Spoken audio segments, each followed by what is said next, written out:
Baik, assalamualaikum warahmatullahi wabarakatuh.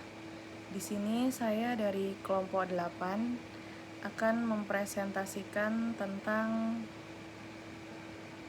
pemahaman atas kajian Al-Quran yang dilakukan Barat pada periode kontemporer, lebih tepatnya pada masa Andre Uripin. Di sini saya akan menjelaskan sedikit tentang biografi Andre Uripin. Nama lengkap beliau adalah Andrew Lawrence Uripin. Beliau lahir di London, Inggris pada tanggal 16 Mei 1950. Beliau adalah seorang spesialis studi Islam dalam bidang Al-Quran dan sejarah tafsir. Sejak awal studinya di perguruan tinggi, telah mengambil konsentrasi pada studi agama atau religious studies. Uripin adalah seorang mahasiswa di University of Toronto. Di sana, beliau mendapat gelar BA pada tahun 1974 dan 3 tahun kemudian dia berhasil menyelesaikan magisternya dalam bidang kajian Islam dengan disertasinya dengan judul The Quranic Asbab al-Nuzul, Material and Explanation of its Use and Development in Exegesis.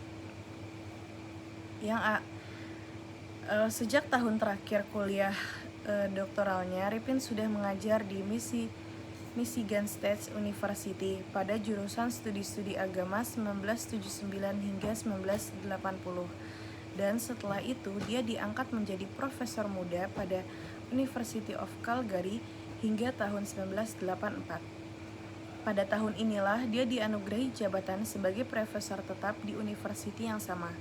Pada tahun 1991, selama 2 semester ganjil dan genap, dia menjadi profesor tamu di McGill University of Institute of Islamic Studies.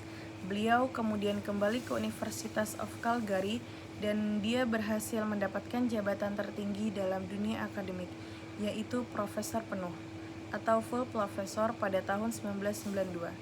Namun dia hanya jalani hingga tahun 2000 sebab dia dipercayakan menjadi dekan Faculty of Humanities di University of Victoria.